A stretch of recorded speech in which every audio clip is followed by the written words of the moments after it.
And the next page. Or Good evening, everybody, and welcome to the Town of Monroe ZBA meeting for February 25th, 2020. Noreen, can you do the roll call? Mike Murphy, Present? Peter Lewis, Here. Kevin Scully, Here. Boston Seed, Present. Aaron Freed is absent. Okay, thank you. Just as a procedural matter, before we get started, I'm just pointing out the emergency exits in case of fire. You can exit through the front door where you came in, or through these back doors and out the side door. Now I'll ask you to all join me in the Pledge of Allegiance. I pledge allegiance to the flag of the United States of America and to the republic for which it stands, one nation, under God, indivisible, with liberty and justice for all. Thank you. Hold your mic in, please.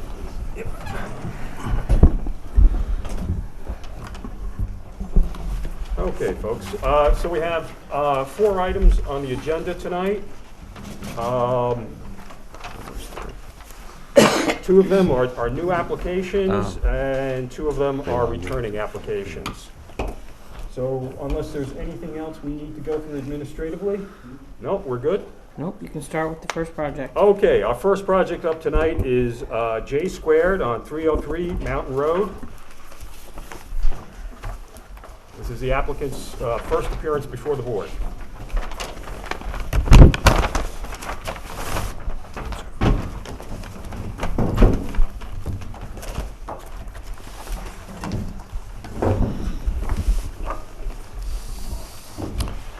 Good evening, everybody. My name is Michael Morganti. I am the project engineer representing this application. It's before the board. I have here with me tonight also Paul Edwards from J Squared Builders. And I'd also like to take the time to thank the Zoning Board of Appeals for allowing us to participate in this meeting tonight. We can start by giving a general overview of the project, if that would be okay with the board. Oh, please do. Please. Okay.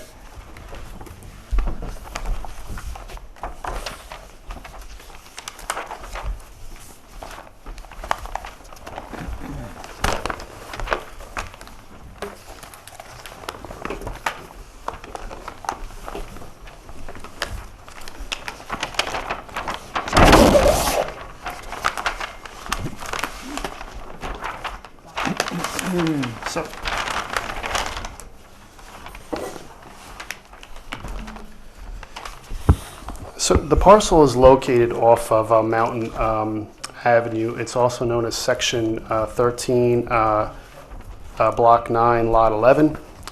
We've provided a tax map of the project as part of the ZB application so that all the planning board members can get a better idea of exactly where the project is. If you take a look at Mountain Avenue, this particular site is the third parcel from the end of the actual dead-end road in that location. I'm not sure if the ZBA would probably be aware of this, but we've actually developed lots 14, 13, 1, 2, 3, and 4. Lots 1, 2, 3, and 4 actually front on Catskill Avenue, and lots 13 and 14 front on Mountain Avenue. And this would be lot 11 that we're seeking to place a single-family dwelling on also. It's a non-dedicated road, so what we're here for tonight before the ZBA would be for our 280A variance, as we do not have frontage on a town road. The parcel is located in an SR 15 zoning district. We've provided a bulk table to demonstrate that we can meet all the zoning bulk table requirements.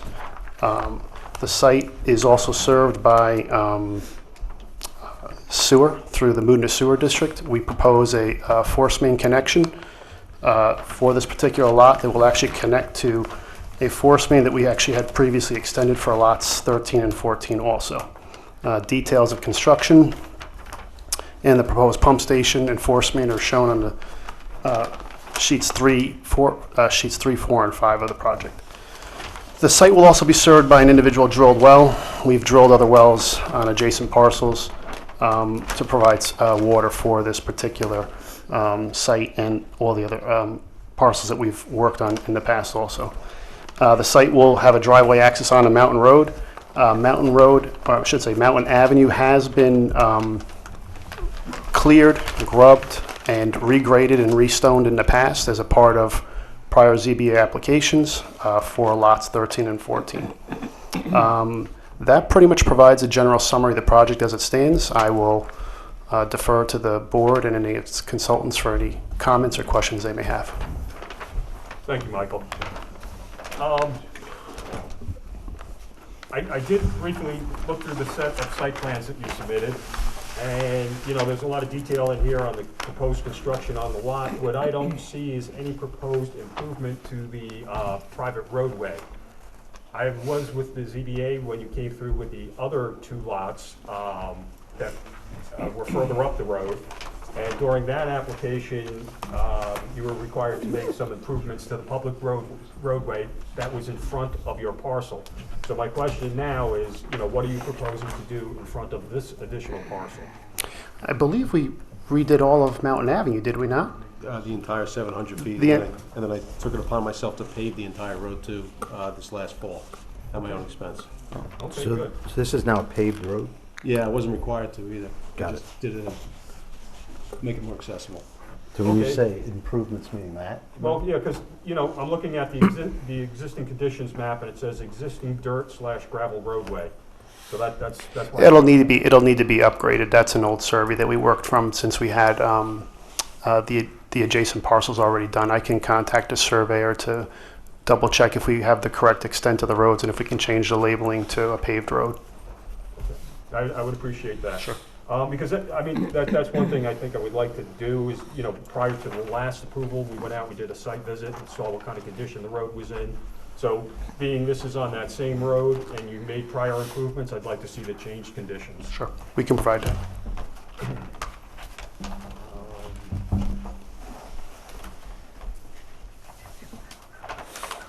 So otherwise, this property complies with all current zoning laws? It does comply with all the other required zoning bulk table requirements.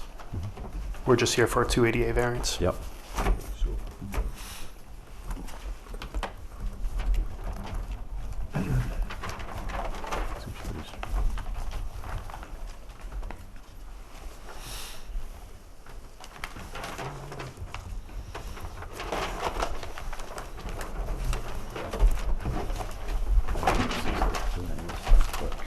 Your bulk zoning table is on page 2 here. Right. So lot area complies, lot width complies, front yard, you're gonna comply. 1 and 2 side yards comply, rear yard complies. Maximum building height and lot coverage. Okay, good.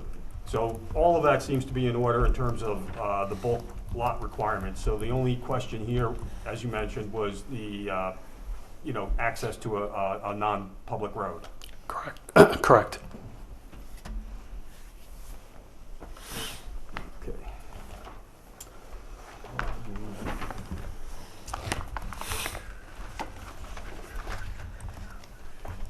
As far as the application package itself goes, let's make sure everything is here. Noreen, you went through this package? Yes, I did. Okay, so the application, the affidavit, disclosure statement, I believe EAF, everything was in there. deed, the tax map is here, the denial from the building department, I read that letter, and a full set of drawings. Do any of the board members have any questions at this time, or do you need a chance to read through everything and possibly look at the lot? Is there a reason why some of Page- this isn't filled in on the application? Yeah, What pages are you referring to? page 3 of 4,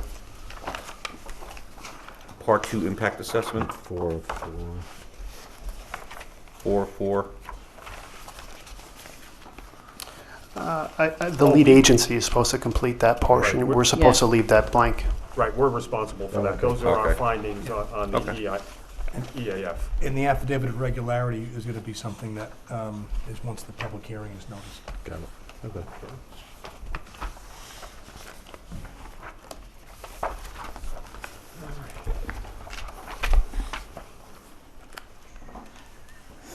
Seems pretty straightforward. So, this is within 500 feet of the town boundary line, so this does need to be referred to Orange County Planning Department for GML review.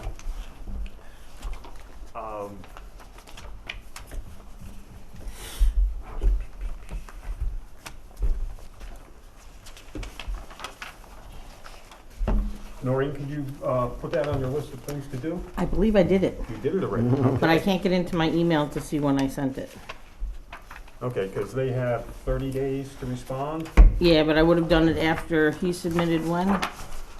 February 6th, I probably would have done it sometime in the following week. Okay, So before next month's meeting, we should have that answer. okay. And if I didn't do it, I'll do it in the morning. So this does require a public hearing. Yes.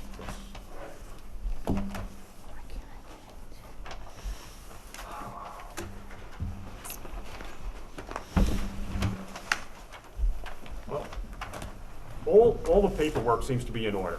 I would like to conduct a site visit myself out there, just, drive through some, the condition of the road is. I guess at this time, it's still just a vacant lot. Correct. So I'd like to take a look at that before the public hearing. I'm just wondering if do we need to hear back from Orange County before we schedule a public hearing? No, No, okay. you would just need to hear back from them or know that 30 days has elapsed before you render a decision, because you'd have to address any comments they would have. Okay. All right, so that should all happen well before our public hearing if we schedule one for next month.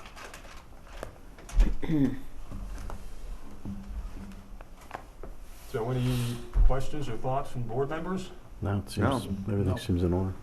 Okay, so I would entertain a motion to schedule this for a public hearing next month. Yeah, I'll make a motion to schedule this application or this project for a public hearing at our next meeting. I'll second the motion. All those in favor? Aye. Aye. Okay, so between now and next month, we'll, board members and I will get out there individually, I'm sure, just to take a ride up the road, see the kind of condition that it's in, and if everything's in, acceptable condition, if it's in better shape than you promised under the last permit, then I think everything should be fine. And we'll, with that, we'll be scheduled for a public hearing next month, so in the March meeting. Thank you very much for your time tonight. And that's the fourth Tuesday, It would be the 24th. the 24th. Thank you. Thanks again. Definitely individually. Read that. We all showed up I'll get you the letter as soon as possible, Michael. Super, thank you. You are. And then you have to do I'll get the notice done, and he does the mailings. I just do the newspaper. all right, good. I'll send the letter to David to look at to make sure it's all in there, and then we send Boy, it it has off. to be announced. Very well. Right. Like, Thank you. if we just did it. Where is the Would've been a- Fix my computer. Oh, really?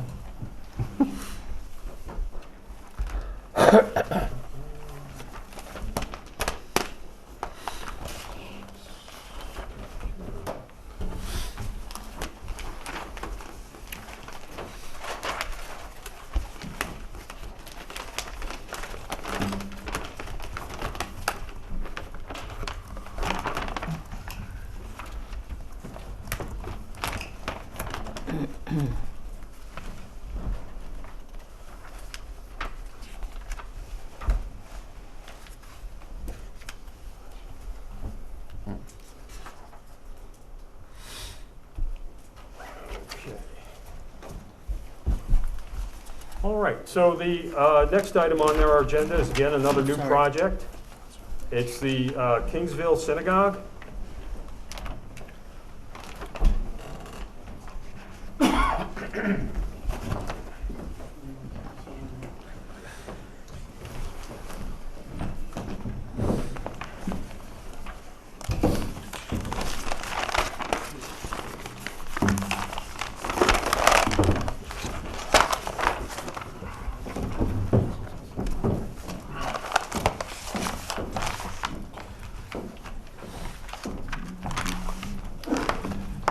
Pull your bikes in, please. It's good enough.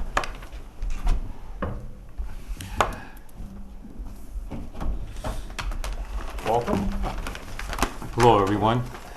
I'm back with a new project that we want to present before the zoning board. So again, we appreciate this opportunity. Since it is new, I'd just like to give a little bit of background. I'm sorry. And here with me is Joseph Churgin, I'm the attorney for the applicant. I'm sorry, your last name? Churgin, C-H-U-R-G-I-N. Just lower your microphone, sir. Thank you. my apologies. Sorry It's all about good. that. It's Okay. all good. So this is an existing house on Kingsville Drive. That's been previously approved. It's built. It's been in existence for quite a few years. Along with that original approval, there were 4 parking spaces in the front yard.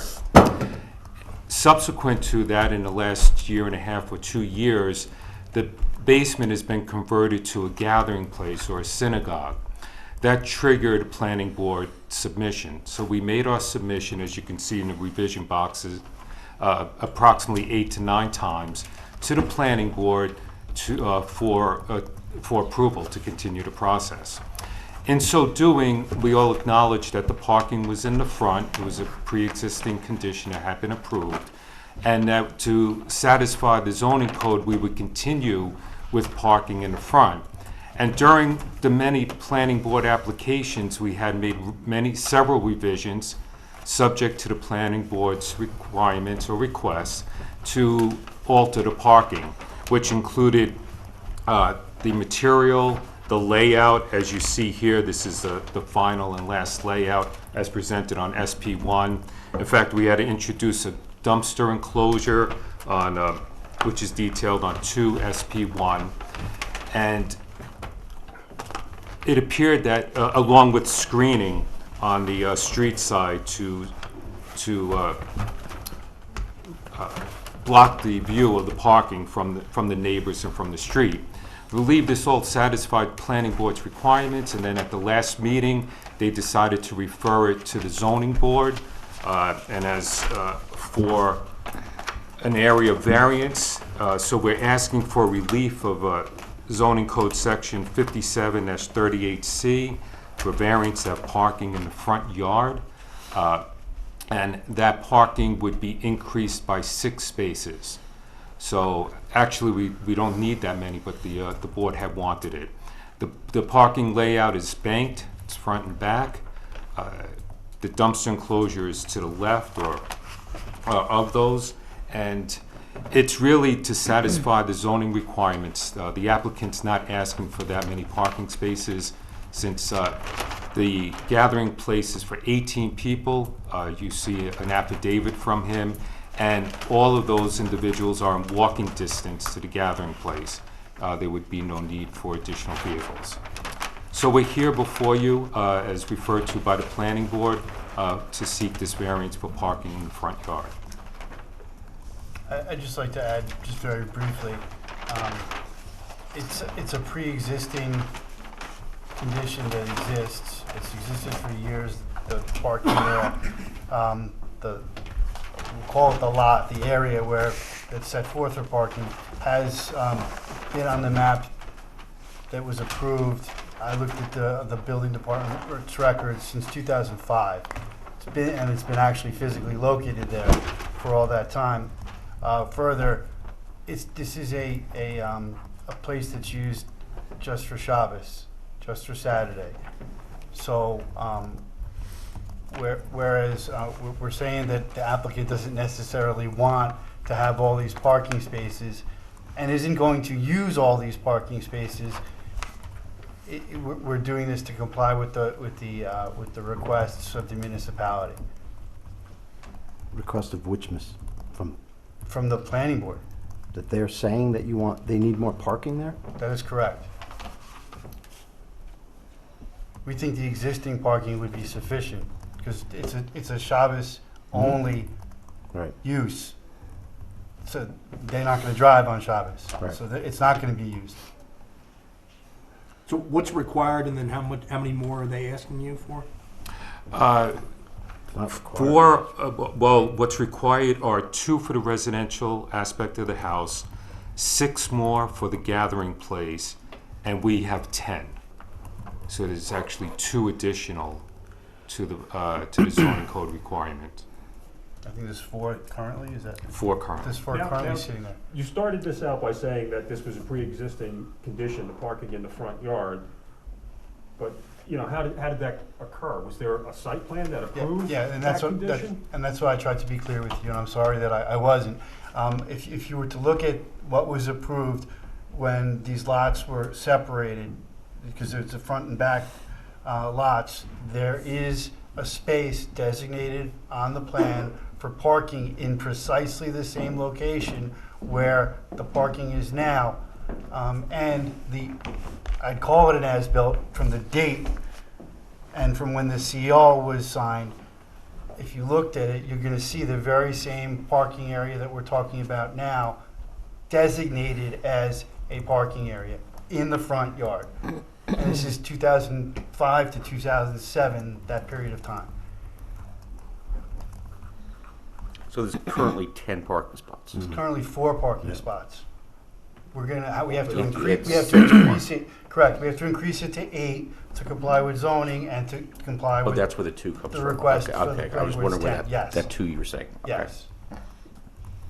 Well, the zoning's clear that there's really no parking in front yards. You're right, So- that's why we're asking for We're the looking variance. to Well, Right, expand but- non-conforming use No, here, understood, right? but why would the planning board be asking us to, Well, because that's what the applicant's proposing, and it's Well, in they're saying variance that to the- what the code allows, so they're asking us to make a determination on whether or not we would grant this a variance. no, but they're saying the planning board has asked them that they have to do this. Well, yeah, because, I mean, if you have, But if you they have don't a need it- gathering place and you have to have parking for that. Right, but Plan. you're saying that the applicant doesn't really want these extra parking spots. The way I understand it, the planning board's approval is contingent upon them having this many spaces. I mean, I wasn't at the meeting, but. Correct. The planning board's approval for what? For, The amended For the site plan. site, for the amended site plan, which includes the parking areas, a dumpster location, screening by vegetation, and a fence being removed. This is all being triggered because you're applying for a special use permit. Correct. That is For the correct. gathering Yeah. They place. needed, obviously, they You're need a applying for special the use permit permit, from so the you village need to board. meet all the requirements for the off-street accessory parking. Yes.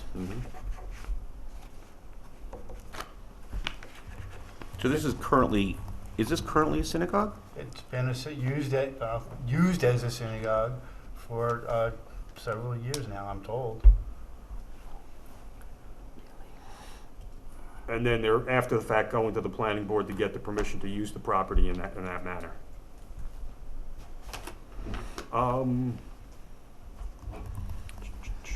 Does the town permit tandem parking? No, that's not in the code either, so that's something different too. And some of these parking spaces are rather small. The town parking spaces are 10 feet by 20 feet, and I'm looking at spaces here that are only 8 or 9 feet wide and 18 feet long. And, you know, so that's another variance from the code here. So, and I don't see an easy way to turn around, getting out of here. It is at the end of a dead end, so traffic's not gonna be an issue, really.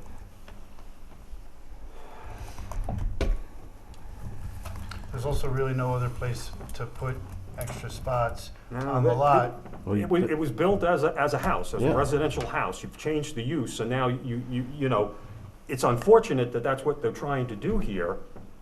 Because, I mean, you know, that change of use now triggers the code to require all of this extra stuff. So you're looking for a variation on putting parking in the front yard and your parking space size. Dumpster. Is that variance with the town code. And the configuration. And the configuration, yeah, I mean, just the end-to-end, the way it is. I mean, so you, I don't think this fits to be what it's supposed to be in this. Yeah.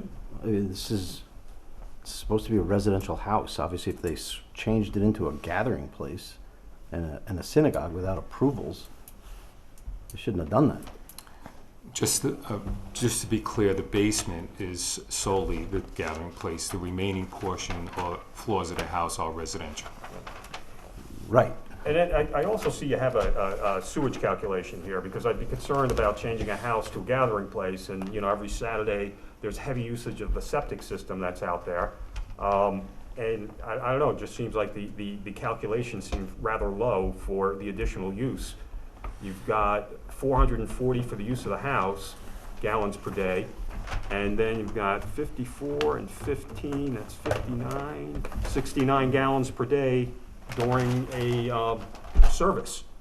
69 gallons per day. I mean, that's, you know, how many flushes of a toilet? That seems low. The other thing is, while we're looking at this, is, you know, all the houses out here are on septics and wells, and I don't see indication of any wells within 200 feet of the septic system that's shown on this plan.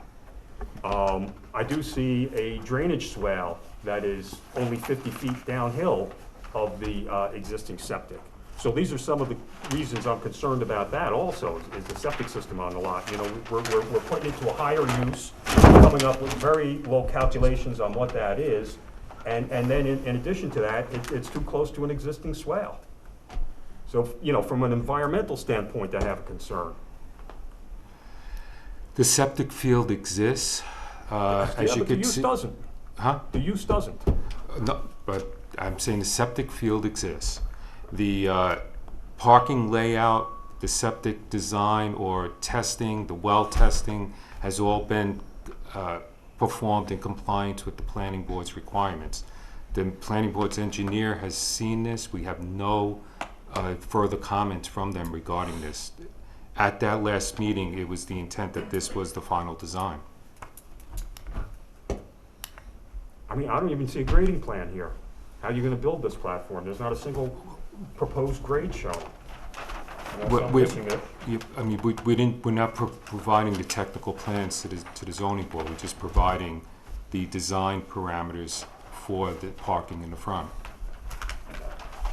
You know, but part of the parking in the front is a retaining wall. How high is that retaining wall? Is it 2 feet high? Is it 10 feet high?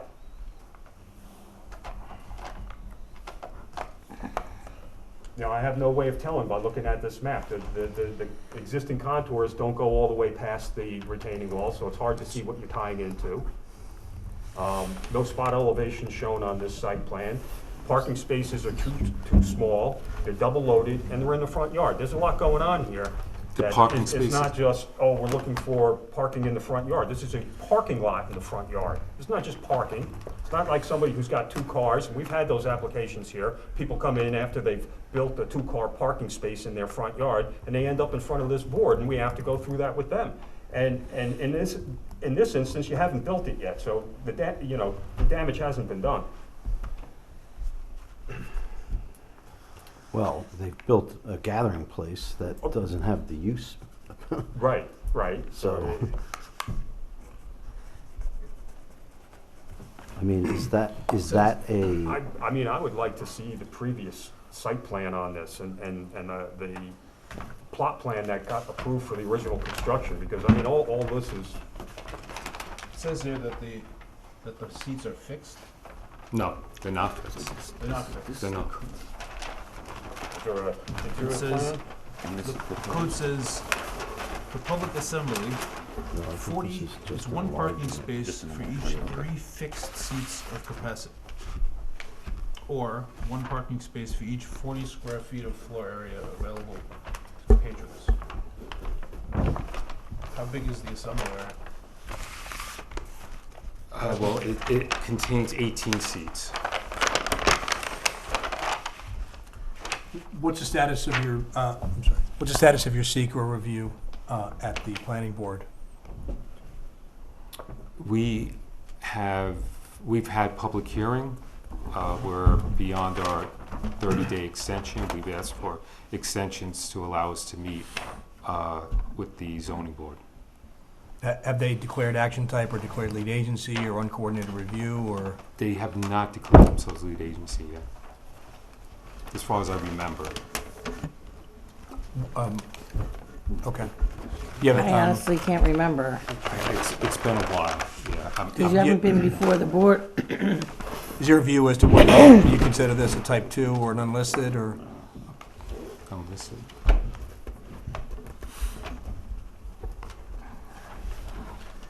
So the matter's obviously not on for a public hearing yet. The question is, do you want anything from the applicant? Are you ready to schedule it for a public hearing if the applicant makes certain submissions of information that you've been talking about tonight? And if so, let's move in that direction. Let the applicant know what you need and then figure out whether or not you're ready to put it on for a public hearing.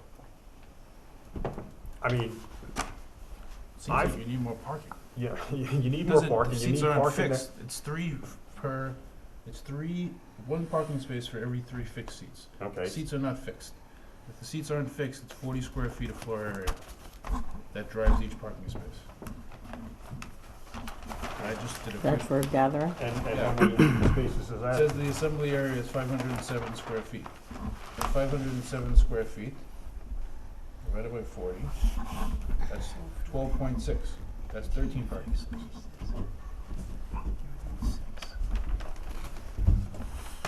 So if we made 18 fixed seats, you would need 6 spaces, right? I guess if you bolt the seats down. Yeah, so I mean, you're There's 13 18 people that are using plus- this. plus 2, so you're up to 15 seats total, or 15 parking spaces. Right, doesn't make sense to do it that way. There's 18 people coming in on Saturday and not driving.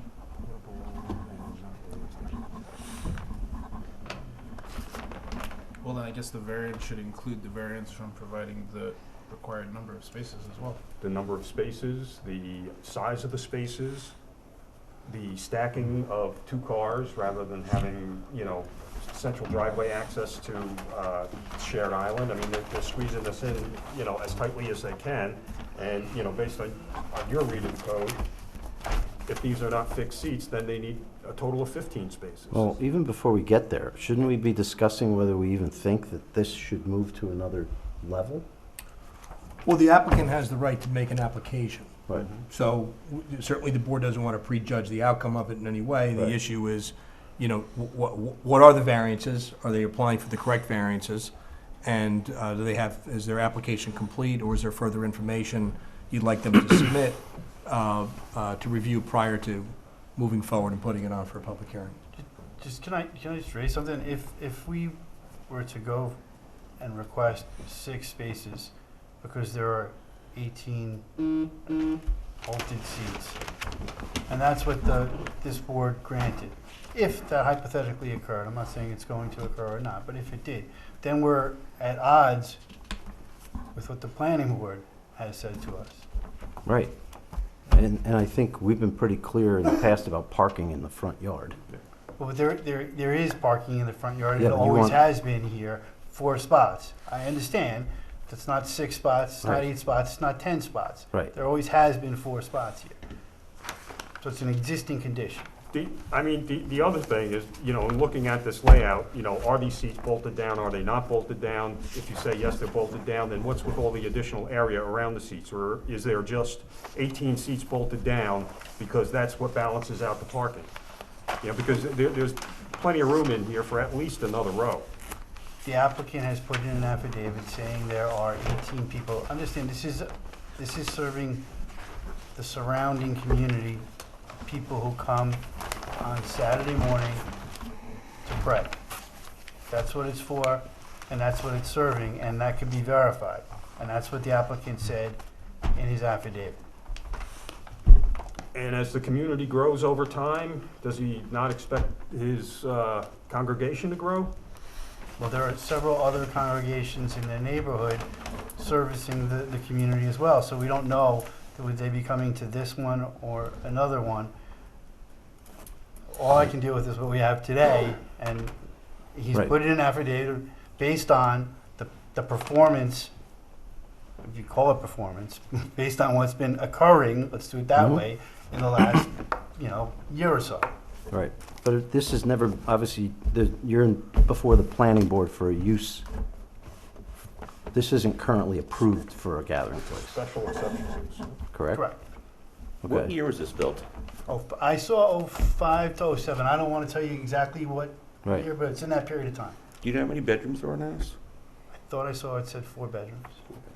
But when this was originally built, was there not there was no need to have to get a use variance for, or use, You know, that's a very good question. I saw what was on the map right? Friday, and that was the question that went in my mind, and I couldn't see on your website or on the code Right. what year that provision was passed.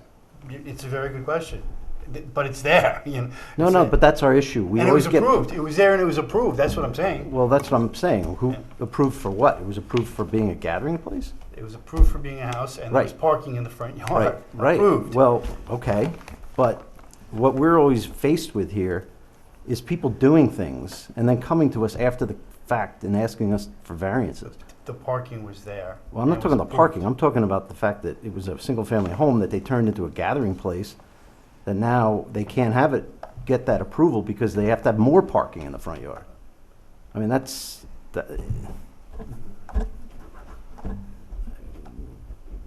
I don't know, I shake my head. People do things without thinking they need to go get approvals prior to doing things, and then they want us to clean it up. And those are things we have to discuss, obviously, but it's a concern. Well, we have another board that we were in front of for a long period of time that decided that that number of spaces was what they wanted for this to be acceptable. We were at the end. I wasn't the attorney. I don't know if there was an attorney shepherding this through, but from what I understand, what I've seen, they were at the end and they were told, oh, you need a variance for parking in the front yard, which is correct. I'm not saying no. That's not the way I've seen things in the past. Usually, you go to the planning board, you explain them the project, you show them the maps, and oh yeah, you need a variance. That's where you start. That's not where you end. You come here first. Because if there's no variance, then what are you doing, right? But here we are. I get it.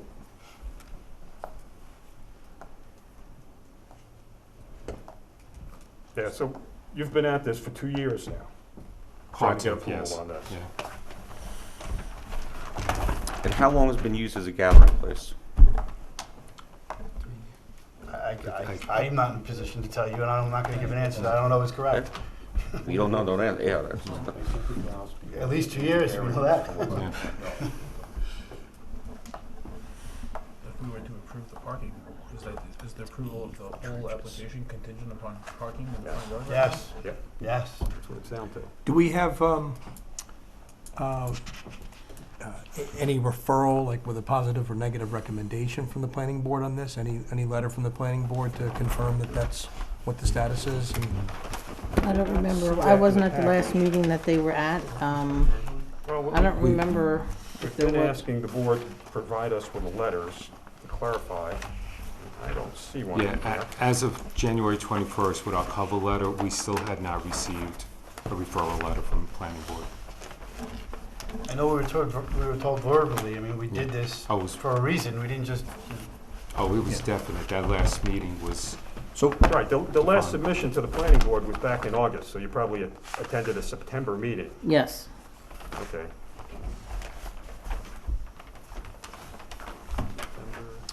October, November, December, January, February, 5 months ago. They haven't been able to produce a letter in 5 months. so for the clarity for the record, so the plans that you've submitted before us are last revised January 17th, 2020, based upon whatever comments you had received from the planning board when you were last there, and the last submission to the planning board prior to that was August 29th. correct. Okay.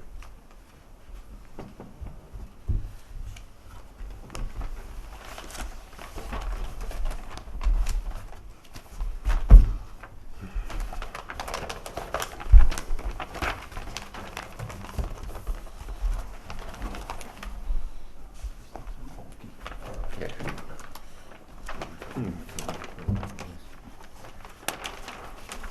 I don't know, being this is all relatively new construction and a fairly new subdivision in and of itself.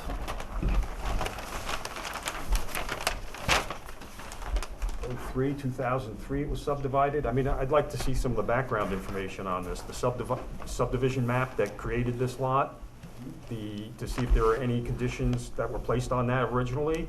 The plot plan that was approved during the construction of this house that shows, you know, how they ended up with the parking all the way in the front yard and not typical setup where a driveway comes to the garage side of the house.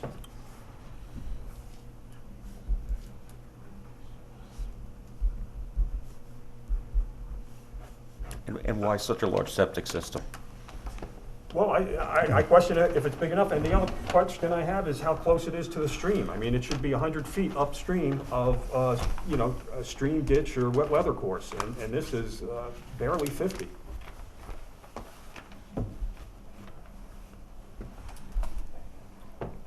And, you know, looking at the size of the kitchen that's downstairs, this is not just being used for, you know, a temple service.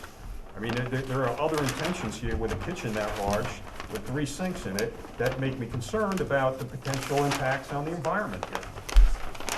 That the septic system should, you know, not be sufficient for this new use.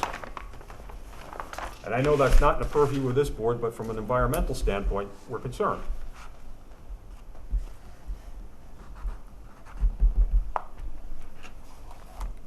Yeah, that's 2003.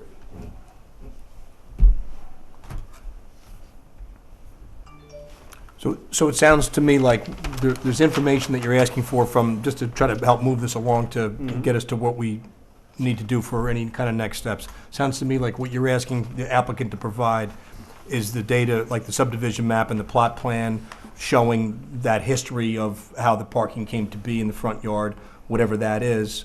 The board would like to see that. They'd like to see some information in regard to the septic, although the septic generally is something that's reserved for the planning board, but insofar as you're interested in what is the planning board reviewed in that regard, and would the granting of the variance create some negative impact on environmental conditions? It's something I think that they would just like to, that's what you're saying, you'd like to see something in that regard.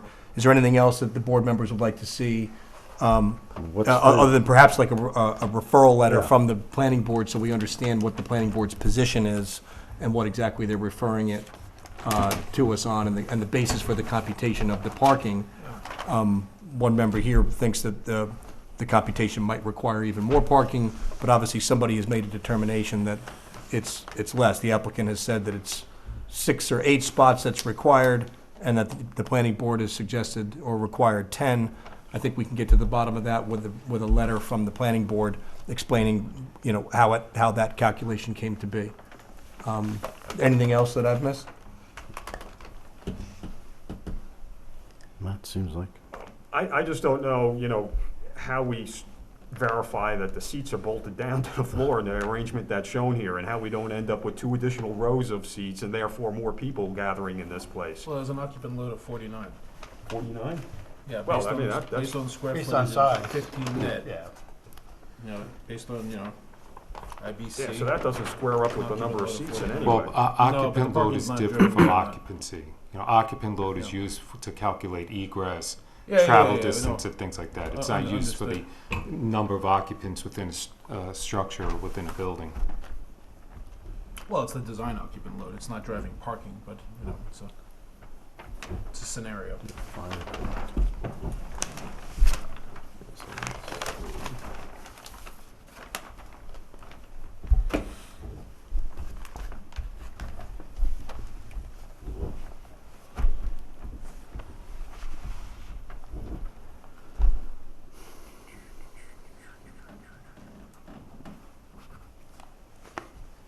So even if you take it at face value that these seats are bolted down, there's room here to put at least 2 more full rows and complete that back row. So I don't know how we make a decision on that. You base it on the affidavit by the owner. The owner that started this use before he had permission to do so. Yes. Oh, okay. And who is the owner here? Who's the applicant? The applicant's Alter Wagshaw.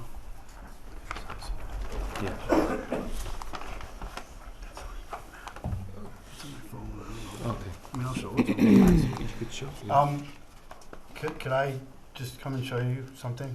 I have a picture on my phone of the map that was basically approved. It was the final map, and the parking area that's on here, it starts to read the words, I'll say that it's the parking area. It's a huge area, and it was approved, and you're certainly entitled to see it. It's from, is it all right if I come forward?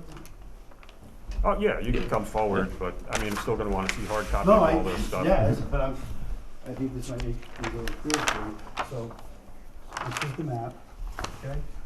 And that's where the cul-de-sac comes in, and that's where you enter in the driveway. That's the area it says parking area. Look at the size of it. That was parking for the residents. I understand, No. but it's parking in the front yard. That's not a tiny little area. It's a very large area that was approved for it. No, yeah. So it'd be important to get those That's what I'm saying. Yeah, maps submitted to I'm the just board trying- for the board to consider that as I'm well. showing you this is real. It's here. We're assuming it was approved for that, right? Well, we'll see. Yeah. Yeah. Was there a variance to? I didn't see anything on the map. That's the thing. Construct that parking, was there a variance? That's why I'm saying, I don't know what time, what year that code provision that says you can't park in the front yard was passed. I know that that map is dated in 2007. I would have to think that no parking in the front yard would have been long before That's 2007. what I think as well, and, Yeah. and, right. Yeah, and that's, the map there is what, that's the think filed that's- subdivision map? No, That's the final survey that went with, as like an as-built, I guess, when the CO was being approved. There is, if you look at the subdivision map, there is a parking area similar to this, smaller in size on it. And that's obviously before. Okay, so that's the issues of the documentation we need to see, the subdivision map, the John Dragan survey map of the house as of April 17th, 2007. Yeah. Referral letter from the planning board. This really shouldn't even be here without that. This is an incomplete application as far as I'm concerned. But that's also something we don't control, and we've been trying to get that. And as far as the seat count goes, I mean, I'm unconvinced that you can hold somebody to a seat count that's shown in a site plan here. And I think that, because you can't control that into the future, that you have to base it on the building area, the footprint of the assembly space, which is 507. So then, as you said, Austin, you divide that by 40, you end up with another 13 spaces plus 2, you're up to 15 spaces. And you don't simply have this room for all of that. Absolutely not. You're right. And nor are they gonna be used. Well, they may get used during the week. No. The No, letter- there's the no letter- use, the there's letter no says use to that this they're property gonna- during the week other than as a single-family home. No, the letter says that they will be holding events on weekdays. There will be lectures and events on weekdays. And that's the other It's thing, not- but it's events. But it's not people coming in and parking and leaving their cars there. It's not. You know, you have the That's ability not to what- verify what's. But that's not what the letter says. And then that gets back to the kitchen in the basement also.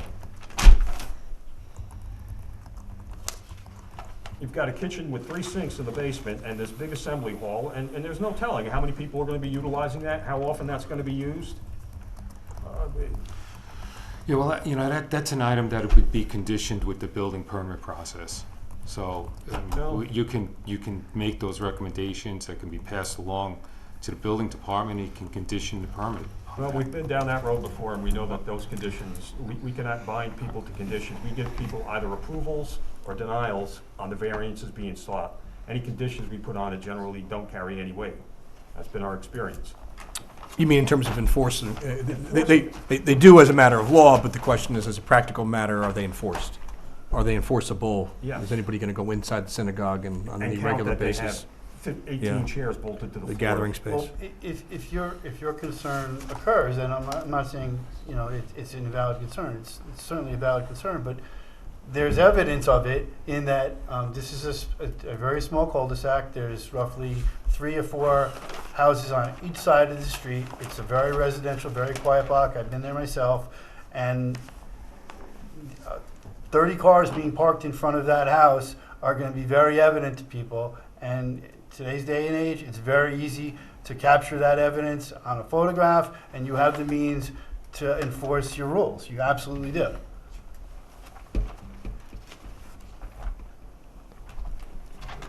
It's a Shabbos synagogue, that's what it is. I don't know if I call it a synagogue. Shtibel is what I would call it.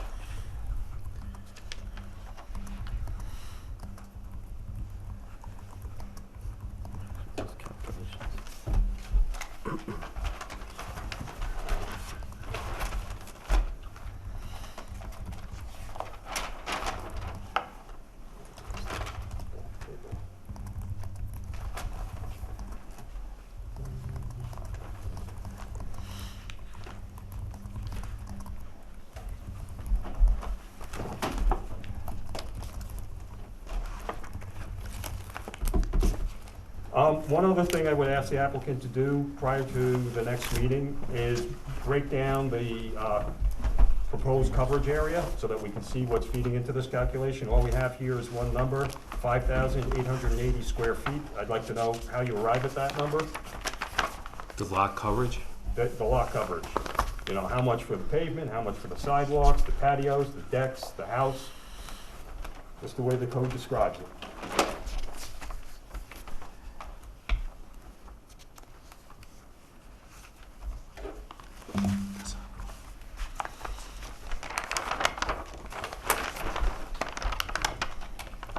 Okay, this parcel also fronts on a road that's in the village of South Blumengrove. All right, so if this application moves forward, it's going to have to go for GML review by the county.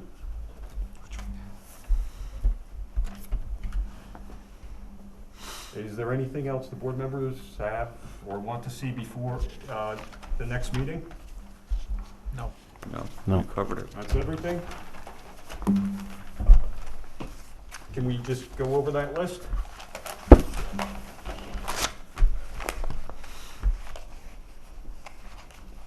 So we have the first two items being the map references, the subdivision map, number 166-03, the April 17th, 2007 house location survey by John Dragan.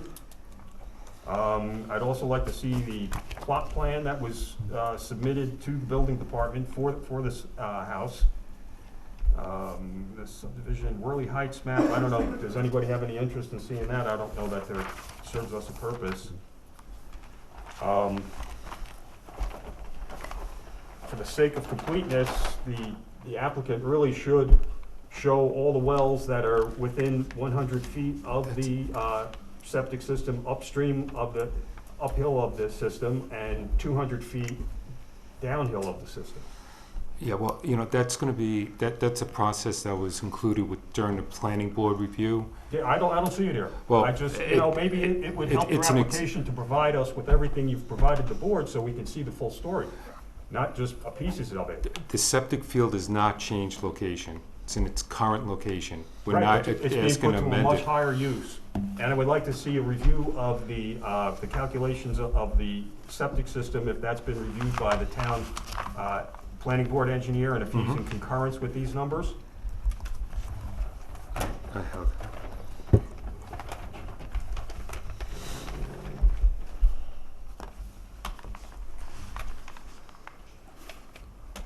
Should the variance be modified to include the fact that the parking spaces are not full-size spaces, and that it's being double loaded, which is not usually part of the, you know, the allowable code? I don't know what the code states in terms of it being double loaded, in terms of the sizes of the spaces. If it's contrary to an express provision of the code, then yeah, he's gonna need Okay. that. If it's not, and it's just a custom and practice, then no, he does not need that. Okay, we'll check the site plan codes. Really, the issue there would be to go to the building inspector and have the building inspector or / code enforcement officer make a determination that either those are compliant or not compliant with code. separate and apart from being parking in the front yard. Okay. So,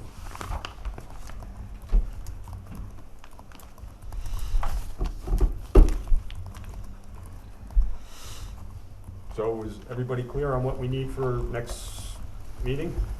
I think we are. Do we have a date?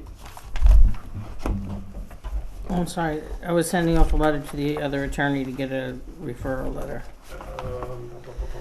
It is March 24th is the next ZBA meeting, and I believe the submittal is Tuesday? March 24th, March 3rd is the submittal date. Right.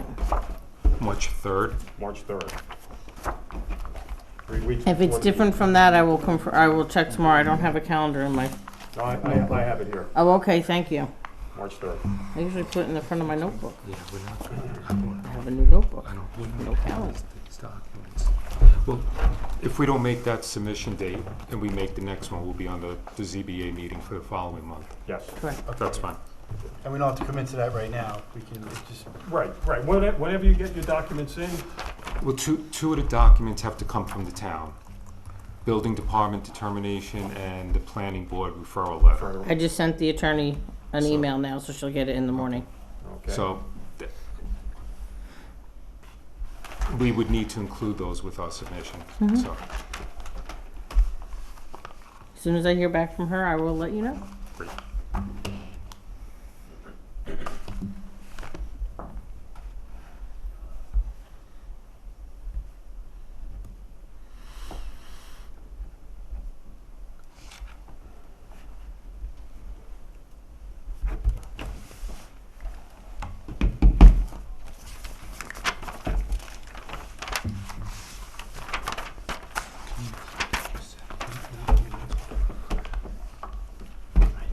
And also concurrence from the town engineer that he's reviewed and approved this septic system design.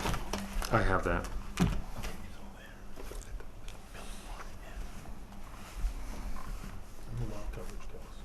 Right, and the lot coverage calculation. Thank you.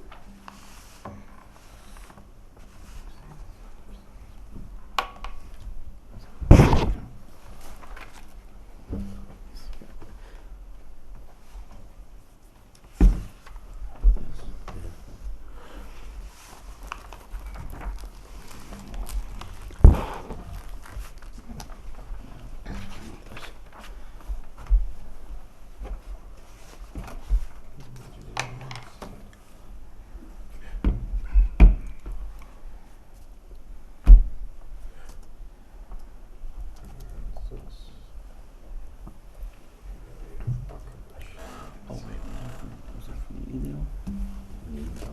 Yeah, you did do that. Really? Okay, so I have a list of 6 items. Do you have the same 6? Absolutely. Okay. Sent that to me. thank you. Thank you. Thank you.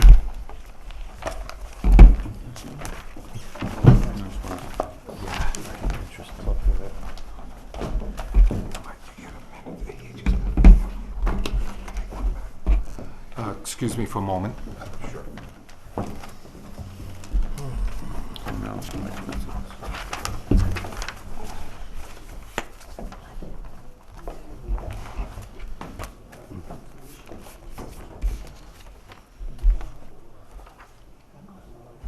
That's not good.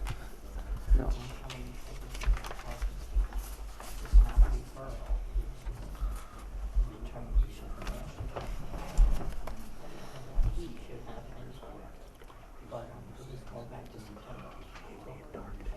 Yeah, exactly. We've been to any of our meetings.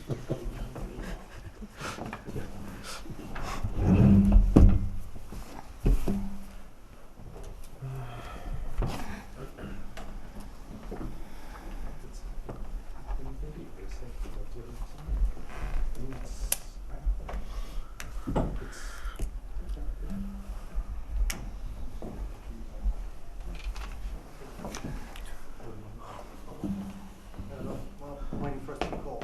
We haven't been called. ready for Eagle View? Yes. Eagle View Estates, the next applicant.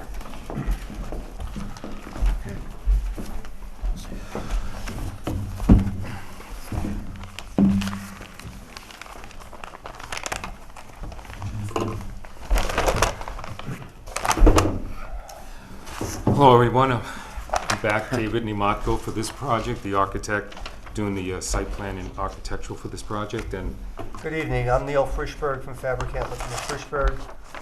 We represent the applicant. I have reviewed the Excuse me, video. sir. Can I just get the spelling of your last name? Frishberg, first name Neil, Neal. Fabricant is Fabricant, Lippman with one P, ampersand Frischberg. Thank you. Okay. So I've reviewed the video from the last ZBA meeting. I've reviewed the documents that were submitted. And so I have a threshold issue that I raised with you, is that you are missing a ZBA member. And so the first issue I raised is whether you want to hear us at all, or whether you should hear us at all. I understand that this is not a public hearing, and that this is the issue before the court, issue before you is whether you should refer it to a public hearing. Is that a fair characterization of the issues before you? Well, we do have a quorum. We are missing one member, but we have 4 out of the 5, so we are capable of doing business here tonight. Yeah, but the issue is whether, the issue I'm framing is whether, is this the public hearing for which you're going to vote? Or is this the hearing in which you're going to No, you determine haven't whether or even- not you should refer it to a public hearing? This is the meeting where we should make a determination as to whether or not this applicant is ready for the public hearing for the variances being sought. Okay. All right, in which case, if that's the case, if there's no vote going to be taken with respect to the variance that's being requested, No vote. okay, then we're prepared to proceed, and I'm prepared to proceed as well, if that's acceptable to the board. That's fine by us. Okay.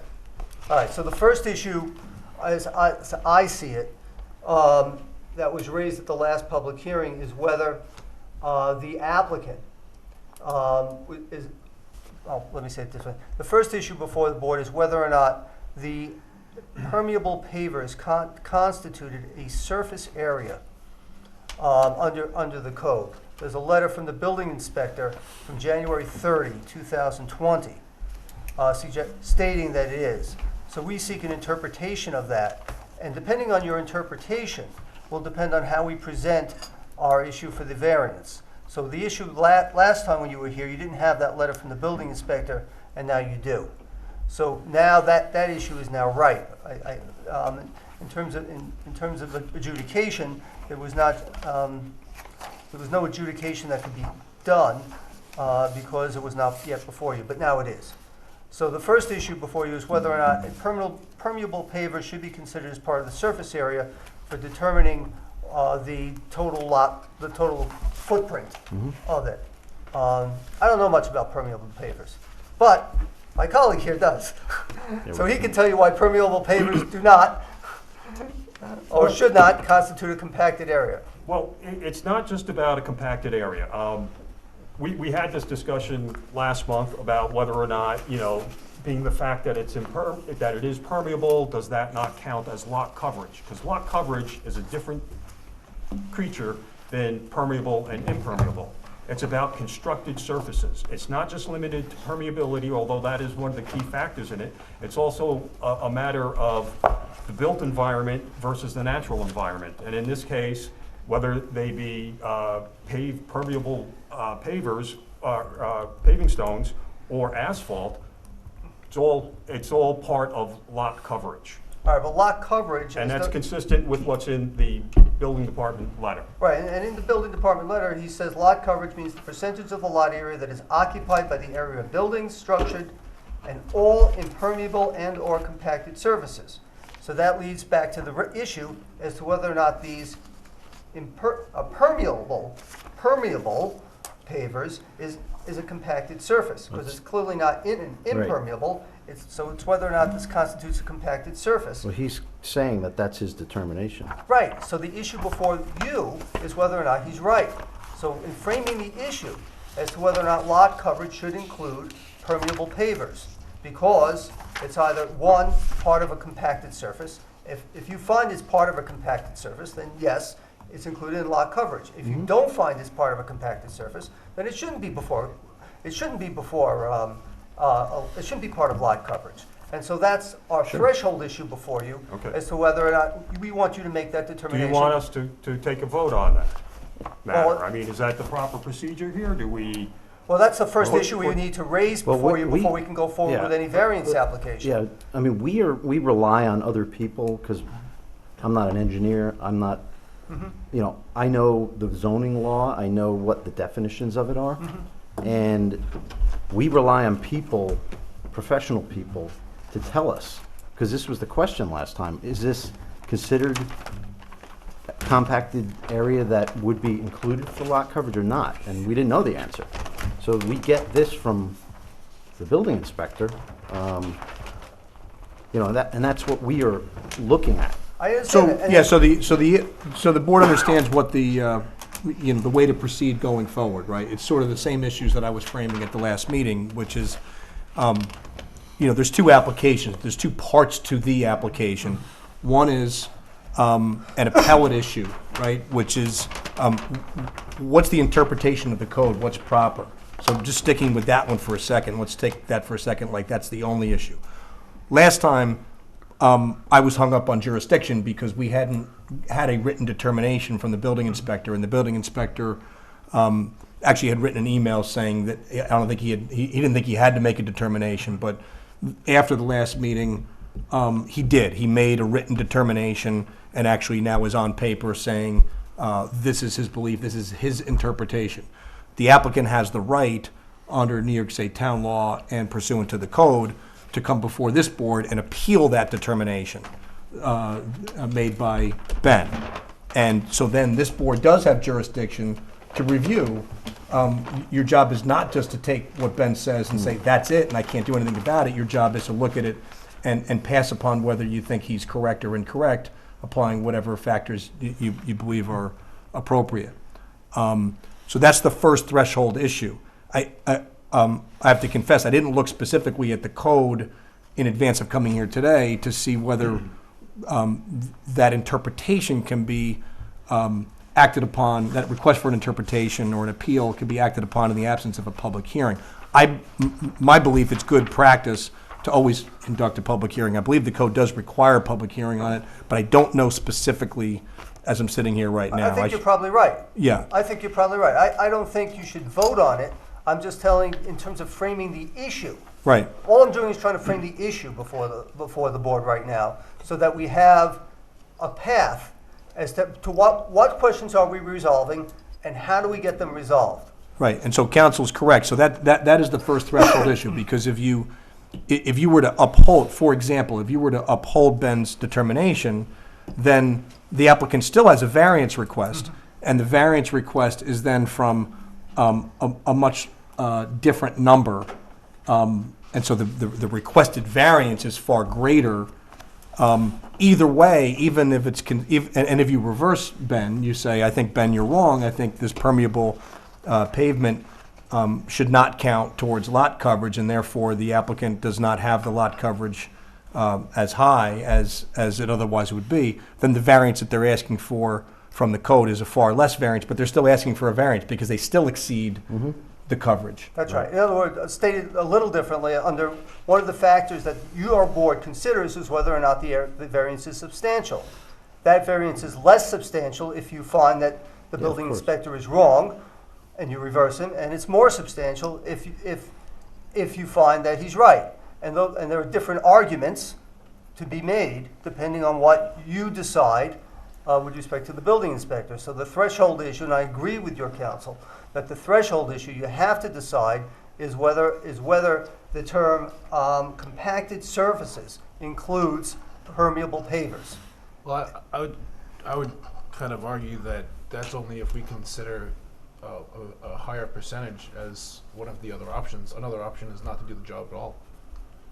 Right? I mean, if we were to consider a higher percentage of coverage as a worse variance than what you're asking for right now, certainly that would be something that we would consider. But if you weren't to do any of it at all, You know, That's the other That's the alternative. other alternative that you didn't mention. Well, hold on. The other thing here The plan- is if we look at the code, the way it's written, and take a plain reading of the code, we're talking, and the items that you tick off is a compacted surface. Certainly, a hard brick is a compacted surface. Is it a parking lot? Yes. Is it an access drive? Yes. So there's three categories that say this is part of lot coverage, whether it be permeable or impermeable. Your compacted hard surface, it's a parking lot, and it's an access drive. So I don't know, where there's wiggle room in there to say that, oh yeah, this doesn't apply. Fine, but we're entitled to be heard on that issue. Okay. You may not agree, and we could agree to disagree. Okay. But the point is, we're allowed to be heard on that issue at a public hearing.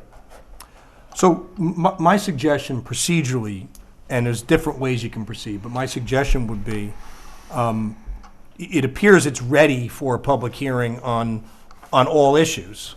And I would suggest that you consider scheduling it for a public hearing, and the public hearing would be on two things. And we could have a public hearing in series on both. That's one way to proceed, where you could take a vote at the hearing, or you can close the hearing and then you could take a vote On the issue. on the issue of the Wow. interpretation. Got it. And then that would then dictate what is the variance that he's asking for on the second, on the lot coverage. What number is he measuring from? And the applicant can argue we all know what we're talking about, so it's like the ball won't be hidden. The hearing will be noticed on all issues, and we can work on the public hearing notice in terms of, what specifically do we want to say about the degree, what the specific variance that's requested is. We can word it in a way that the public is And we informed. If you want our assistance, we'll provide you with assistance, should you want our Yeah. input. And then I'll just finish a different, just if you don't mind. So you could do it all in one, and then sort of decide those issues and address with the applicant at the public hearing, what's your position on the interpretation? And then what are your alternative positions if the interpretation goes this way? What are your arguments on why we should be granting you a variance on that number? And then if we go the other way on the interpretation, what would be the position that you'd argue for us on that? And then the board can then examine all the issues at once and resolve all at once. The alternate way to proceed would be to have two different public hearings, which doesn't seem to be advantageous to the board or the applicant, because everybody knows what the issues are on all fronts, and just deal with it all in bulk. But if the board and the applicant, or either or both wanted to proceed in sequence, to do only the interpretation and the appeal, close that, decide it, and then come back with a separate application, that's something you consider. I wouldn't recommend that. I don't think that's No, we efficient. would like to get this done with more alacrity. Yeah. One of the questions I have also gets to the point of the percent coverage that's being applied here as the rule. The underlying zoning area, SR 15, has a maximum lot coverage of 25%. Then this property is in the Water Supply Protection Overlay District, which drops that lot coverage down to 15%. And then at the discretion of the planning board engineer, he could raise that to as much as 35. So I would just like to see how he got from 15 to 35, and if we can get some clarification from the planning board engineer that that is indeed the case. I mean, it's on these maps that are before us, but, and that's the number we're talking about, but how do we get from 15%, skip over the 25, which is the underlying zoning requirement, and jump up to 35%? There's got to be a lot of water quality protection measures in place to make that happen. That's not the issue before this board. Okay. That's not the issue. What you're asking for is a planning board issue or an engineering issue. That's not the Look, issue here. It's simply not. You're a zoning board of appeals. Right, You're and a I'm very asking- limited I'm asking for an jurisdiction. interpretation from the town planning board on how he got to this 35% And you number don't for need coverage. that to make this the issue. You don't need that to decide the interpretation. You can decide that interpretation without an engineering degree and without a planning board. Right. What? Yeah, that issue, council's right, that issue doesn't come up in regard to the interpretation. The interpretation is the interpretation of the wording of the statute. But where it would come in would be in terms of the variance. Are you issuing what are you issuing a variance from or to? The substantiality Right. of it is is an interesting question, because the code gives the planning board the right, but not the obligation, to allow up to 35%. But it also allows this board, the general zoning principles allow a zoning board to itself vary the requirements if the applicant meets the five criteria, and the balancing test weighs in favor of the applicant. But it's an interesting academic issue. What are you measuring from? If you're talking about the substantiality, are you measuring from the 15, the 25, or the 35? But I think ultimately what we're all talking about is, I think it could be dealt with. But so you raise a really valid point. What number are we talking about? But at the end of the day, this board has an independent obligation to apply the 5 factors in the balancing test and make its own determination, separate and apart from that. If the permeable paver system's accepted, what would be the lot coverage? 3%. How much? 3%. That would be the That's variance. the variance. In other words, the Because you'd variance be at is less 38. substantial. Got it. Be 38%. Okay. Right. Right, so the substantiality factor, Yeah. what I call factor 3, changes. And there are different arguments that are to be made. In both directions. Correct. So would we wait until the public hearing for you to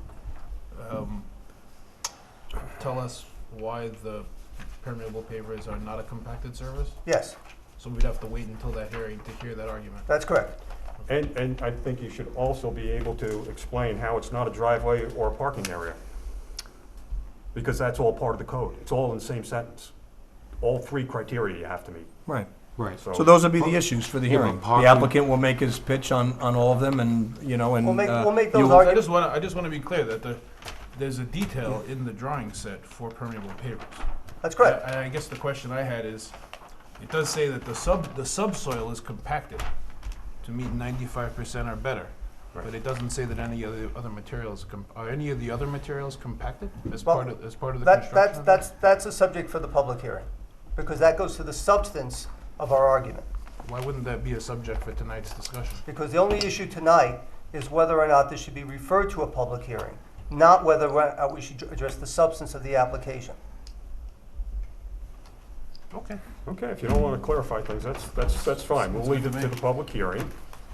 We asked the applicant to come back to us with a breakdown of the lot areas on, a detailed basis, which he has provided. The lot that's in question here is what they call Lot 61. And what they show as a total lot coverage is 45.8%.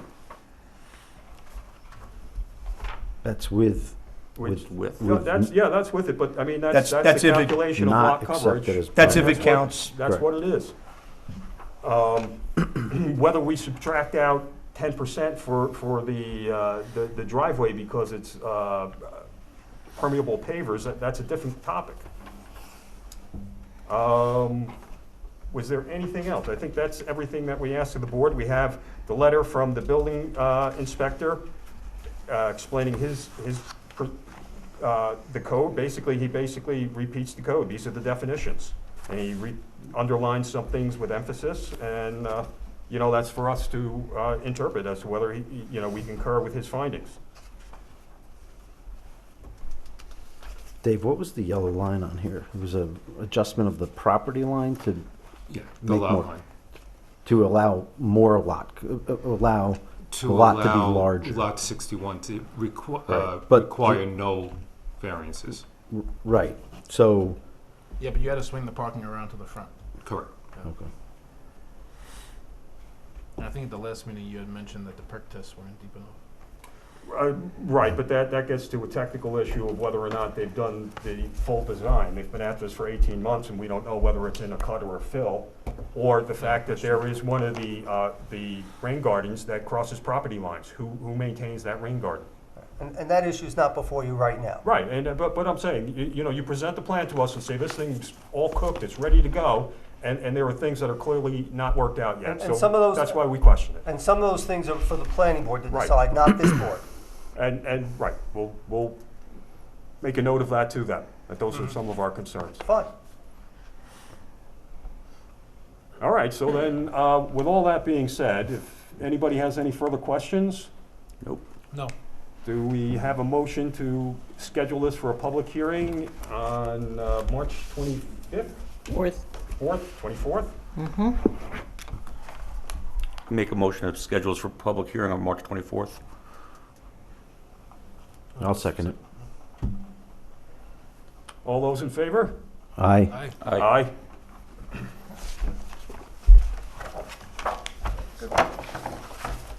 See you next month. Thank you. Thank you. Thank you for your time. And Noreen, you've got the mailing list for? I will get it from the assessor's office as soon as the letter's drafted, Okay. and I will get it to David. With the notice. Of course. I don't want you to only have half to mail.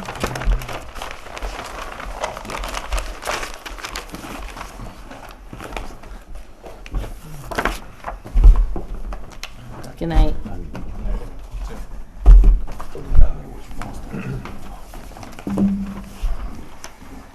Alrighty.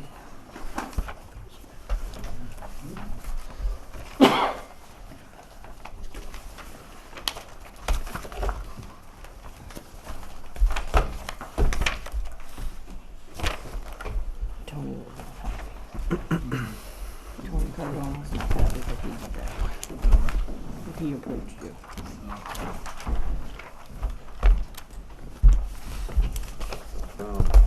So the last item we have on our agenda is the Verizon cell tower.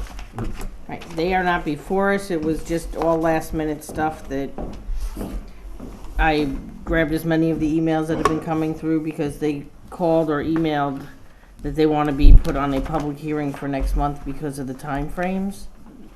And we don't have a cell tower consultant. We don't have one yet. The planning board reached out to Cityscape, so I Cityscape. included all that in the packet to you guys tonight. Oh, you know what? You got your packet early, Mike. I'm sorry. Hold on.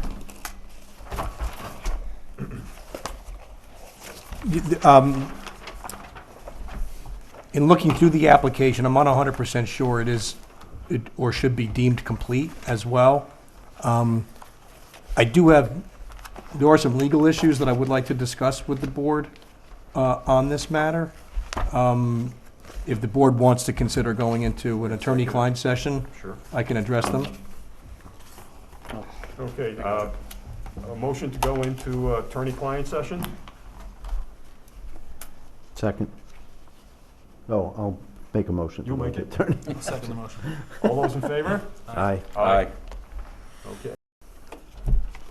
Okay, good evening, everybody. I would like someone to make a motion to reconvene the ZBA meeting. I make a motion to reconvene the ZBA meeting. I'll second the motion. All those in favor? Aye. Aye. Okay, so when we last left off, we were in the midst of the application for the Verizon micro tower that's going to be located over in next to the water tower for the Village of Harriman that's in the Meadow Glen condominium complex. So, you know, in looking at the application that we received from the applicant back in January, and haven't had some time to look at that since our last meeting, I believe we found several things that are missing in this application that really need to be addressed before we can schedule this for a public hearing. Some of the incomplete items include lack of topography on the site plan. There's no visual code analysis within the report. An alternative site analysis wasn't in there. The potential for co-location on top of the water tower that's right next to the pole that they're looking to put up. And the application also mentions an area variance, but without being clear as to what that variance is. Is it for height of the pole? Is it for front yard setback of the structure? I don't know. So you know, at this time, I think I find that the application is incomplete as it was submitted back in January. It needs to be updated.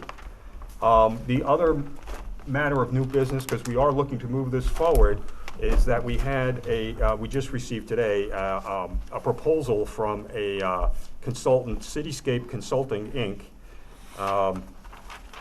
to review this application on behalf of the ZBA. So we just received this draft proposal today. We're reading through it to see whether or not we can agree to the terms of this agreement, and we found just a couple of spelling errors in here. One reference to the state of Wisconsin. We're clearly in New York, so we have to get that straightened out before this sub-agreement is in order for us to execute. So we'll reach right back out to Cityscape Consultants to have them make the edits that we're looking for in their proposal. And I think, just on the face of it, the services that they're offering to us and the fee for those services seem to be fair and reasonable. So with that being said, I think what we need to do is notify the applicant of the lack of completeness of their application on one hand, so we can help them be prepared next month to come back before the board. And at the same time, we will pursue finalizing our contract agreement with Cityscape Consultants.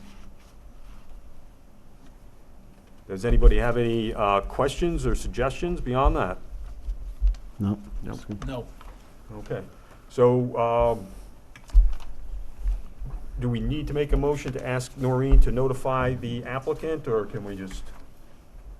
No, I think Noreen can just notify them that that's the pleasure of the board, and I'll call Scott Olson. yeah, you can call him and let him know, and let him know that we're, the board's moving forward, and we're very happy to now finally have this this expert who's looks like he's going to be on board, and we can move forward and get this reviewed as soon as possible. Now, he referred to, again, when he talked to me today, this shot clock. Who referred to that? Scott, when he called me today. Yeah, well, you can put him in touch with me if you like. I can talk to him about that. The idea, Okay. Yeah, the idea is where the board is moving as quickly as possible. The board had difficulty, as he knows, with two experts that we thought were going to be on board, but both had conflicts and Right. could not do it. So we got set back a little bit that way. So we want to make sure that the applicant knows that we're moving, and we're aware that we want to move his application along with all, deliberately and aggressively, as Okay. aggressively as we can, prudently, with the assistance of the expert. Okay. I'll reach back out to him tomorrow. Okay. Okay. Okay, with that matter taken care of, I think that brings us to the end of our agenda. The minutes from last month are not ready yet, so we'll No, I don't review have those next month. And with that, I believe it concludes our business for tonight. Does anybody, before we close the meeting, have any questions or things you want to speak about that are not listed specifically on our agenda? You know what I might add, just thinking about ways in which to move this along, quickly and aggressively, and not have to worry about, losing another month. I wonder if you might, if the terms are sufficient in terms of the monetary terms for this agreement with the expert Cityscape Consultants, rather than have to wait for me to negotiate some wording. If you're okay generally with it, subject to my review and approval, if the financial terms are acceptable to the board, you might make a motion to authorize me, subject to my review of the legal terms on it, to enter into negotiations and to execute this on behalf of the board so that we can get the materials to the expert and have him start working on it. I don't know if you're comfortable doing that, or if... Yeah, I think that's a great proposal, Dave. I mean, the only thing we found here is state of Wisconsin, which clearly doesn't belong Yeah, in clearly here. those things are going to have to be changed. Little edits like that. Otherwise, the content of the overall agreement and the services being provided, I'm good with that. Okay. If we're good with that, and you're good with, giving me the authority to button up the legal issues and the wording, you want to authorize me to engage this person, or if I run into problems that I think need to be addressed by the board, I'll notify the board immediately by letter, email, and we can come back before the board at the next meeting. But if it's all as straightforward as appears in here, just changing the Wisconsins and, filling in blanks, then, you can authorize me to get that done, and that way we can move that way as well. Okay. We necessarily need to make a motion to do that. Yeah. For that, I think you do. Yes. Okay. Would anybody like to make a motion in that manner? Can we get I guess the motion, In to be that clear, manner? so I think the motion would be, can we get another minute or two? yeah, so, I didn't see any deliverables in here. yeah, so, I just wasn't. I Yeah. want to make sure that was in here. I didn't see actually what was going to be delivered. It says site review and analysis. I didn't know. I'm assuming that it's a letter. I mean, what are they giving us? So, I know this board, I don't think this board has engaged experts in the past, but typically for other boards and other types of applications, not on cell towers, but just, for example, I have another board that I advise that they have timber harvest permits. And what they do is they engage a professional forester at the applicant's expense to review the entire application and advise the board and give a report to the board on the compliance with the code, so the board can be, informed by the expert, with the expert's findings, and can liaison with him or her. Okay, so it says they're going to conduct a technical evaluation, but it just doesn't say what the deliverable is. So in the form of The what? consultant Assuming will it's a letter. provide the village, because they're using the word village. here, Yeah, so the we gotta village fix has to that, change to the with the town. required number of requested copies of written analysis submitted via Federal Express next day delivery, including a PDF copy via electronic mail. So, yes, there's a list of about a dozen bullets here of different reviews that they're going to conduct on our behalf, and then they say at the final statement, the consultant will provide with the required number of requested copies of a written analysis. So that's what we're Okay. getting, is their written analysis. Their written analysis. Okay. And I'll be sure that one of the main things that I would like the expert to review is the compliance with code provisions and the compliance with the review standards for use variance that are applicable here, as we previously discussed at the last meeting. Okay, and it's kind of a two-part proposal here. One part is for conducting the review, and the second piece is for attending a public hearing on our behalf. So I would like to include both of those services. Let me ask you a question, because we got some lay people on the board, including me, when it comes to this. Do we get like not like a presentation, but like, do we get a phone call with them to kind of go over this report? Because if they submit something like this, and we're looking at graphs and charts, and nobody really. Oh, well, I think that's a great idea. I think we could, can we have a phone call if we're all together, then It's a meeting. Yeah, then it's a meeting. Yeah. They're going to provide a written analysis, and they're going to do a presentation at a public hearing for us. Okay. Yeah, and certainly we can, like, the expert's job is to inform the board in an appropriate setting, so, and to educate the board, so, not to make the decision for the board, but to explain it to the board. So, we certainly, If we held a telephone conference with them and there was not a majority members of the board present, if there were two representatives of the board, just to hear them out on what their technical presentation is, that we can convey in a knowing manner to the rest of our board what it is that they found before they get up here. Certainly. And lay it all out for us in front of the public. certainly, as long as it's not a quorum, Okay. yeah. All right, so maybe we'll just add that to the contract, one telephone conference.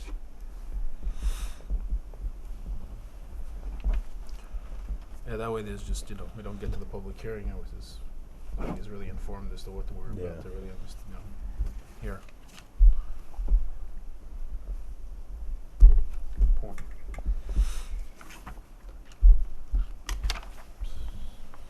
So what's the short and simple? So the motion would be to authorize me to make appropriate amendments and negotiate the final terms with the expert, and then upon an agreement that's satisfactory to me on legal terms with the expert, then to authorize the chairman to then execute this agreement on behalf of the board, actually hiring the expert on those terms. Okay. And you could adopt what I just said if that's the motion you may- want to make. Yes, that might be the easiest way to make the motion and not Yeah, lose it me in at below. translation. The other question I had is, they're asking us to transmit to them the applicant's package. Now, we have a copy of a package that we've deemed incomplete. Should we wait until we have the complete package to forward to them? Or do we want to let them know, here's the preliminary package, and, there'll be a subsequent one to follow? I think it will be prudent to get what we have in hand to the expert, so he or she has it in hand. Okay. And then, to the extent that the expert, the applicant brings further materials or submits further materials, we can forward them along for review as well. Okay. Again, the good. idea of wanting to move it along for the benefit of the applicant and the town both. All right, perfect. I think that covers everything. So does anybody want to make a motion? Adopt the motion? I'll make a motion to allow our attorney Dave to engage the consultant in the manners that he had just described. I'll second that motion. All those in favor? Aye. Aye. And then specifically, there should be also part of that motion, I should have jumped in, is to then, is to authorize the chairman to execute the agreement once it's in form satisfactory to me as the board's counsel. And to him. Anybody like to make another motion to edit our previous motion with that extra bit? You can do it as a separate motion. I mean, it could be its own standalone motion to authorize the chairman to execute the agreement once it's in form satisfactory to he and I. I'll make a motion to allow the chairman to authorize Authorize him to execute. authorize him to execute the contract. I'll second that motion. All those in favor? Aye. Aye. Aye. Okay, thank you, David, for your help in working through this. Sure. There's a lot going on. Yep. All right, with that, is there anything further the board wishes to discuss? Or are we ready to make a motion to adjourn? Ready? I'll make a motion to adjourn. Way to go. Anybody second that motion? I'll second that motion. All in favor? Aye. Aye. Thank you very much, everybody, and see you next.